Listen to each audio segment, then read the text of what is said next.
Hi everyone and welcome back to my channel where I make a new recipe that I've never made before every week.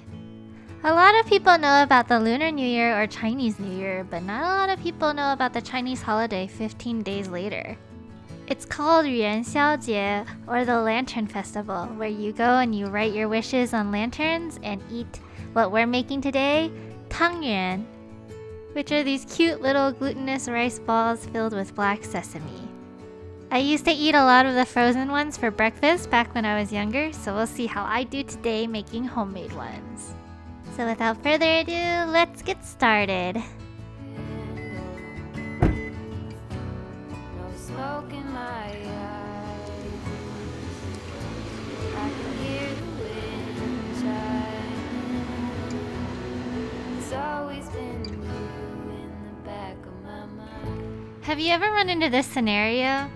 The recipe calls for room temperature butter, but you forgot to take your butter out of the refrigerator. Well, all you need is a cup that'll fit your chunk of butter and some boiled water. Pour the boiled water into the cup and then dump it right out when your cup is hot. Then just flip your cup upside down and put it over the butter like this to slowly soften your butter. Eases my soul. I let it all go out the window. No smoke in my eyes. I'll start out with the filling. I'll first pulse the black sesame seeds until they're finely ground. This is just a theory, but I believe the finer you grind these, the smoother your filling will be. And then I'll add the caster sugar, which is just granulated sugar but finer, and then mix it around with my spatula. And then I'll add the butter and pulse until everything comes together into a ball. Try to be sweet. Then there's a feeling. You know what I mean. I let it all go out the window. No smoke. I'll cover and put this into a refrigerator for at least 30 minutes to harden up. The dough is super simple, just 1 cup of glutinous rice flour and half a cup of warm water. And actually at this point I feel like you've seen me do this so many times, but you just slowly stream in the water while stirring. But this is one of those instances that you can't really just rely on the recipe, because with the full half cup of water, my dough turned out a little bit too runny. So I just added a little bit of extra rice flour to get it into a good kind of dough-like texture and not a watery texture. But yeah, just use your best judgment for this. And then cover the dough with a damp paper towel. Oh, but what's this? A sudden unboxing video! But actually I just got some stuff that I'm really excited about for these videos, and so I wanted to unbox them together with you guys.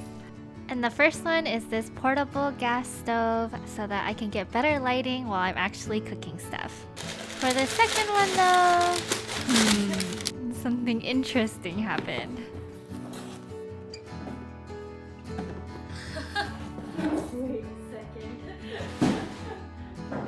Wait. So the first thing I ordered was this cute saucepan. But the second thing I ordered was not this pan. It was another circular fry pan. And actually, funny story, when I was talking to support, I was like, oh, maybe I can just buy this pan, because I mean, it's pretty cute too. But then they told me this pan was $70. And I was like, no. And so I returned it.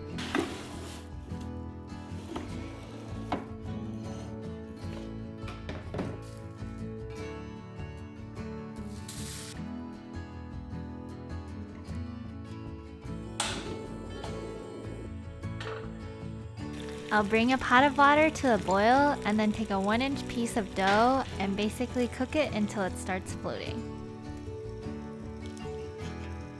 And then I'll knead the boiled piece of dough into the rest of the dough.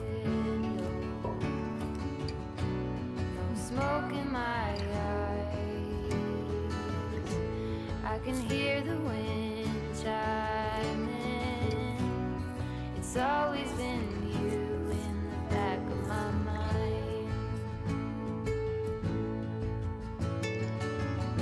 Then I'll split the dough into 12 equal parts with my trusty bench scraper.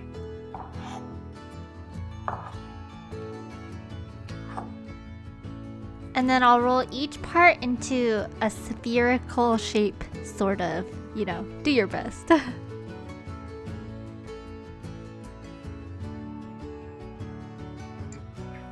Putting together the Tang Yuan is super easy, so I'll just take a small piece of filling and roll it into a ball.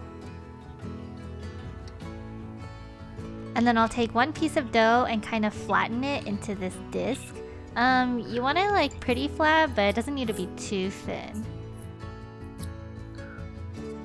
And then you'll just enclose the filling with your dough and roll it around until it looks like a ball again. If you're not gonna boil the Tang Yuan right away, you can definitely go ahead and freeze these and just boil them later.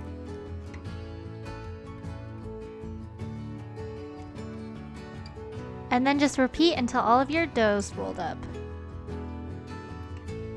You're gonna end up having a ton of extra filling, so you can just go ahead and freeze that and use it for later. Boiling the Tang Yuan is super easy. You'll just want to drop them in and then give it a small stir just to make sure that none of them stick together or to the bottom of the pot.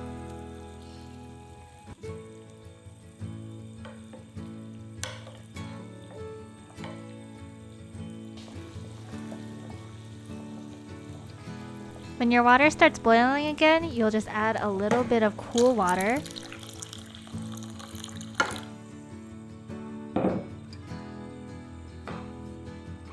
And then you'll repeat that process 2 more times until the Tang Yuan float, and then you're done.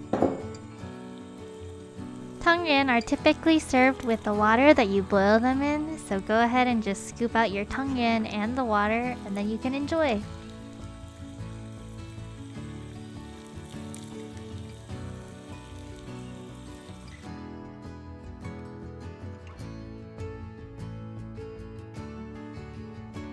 Yay, it's time to eat! I was pretty glad for a simpler recipe this time around after all of the work of the Lunar New Year episode. But that doesn't mean these are going to be any less amazing.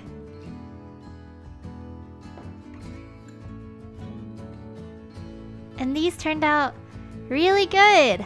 But I really like black sesame, so that might have something to do with it.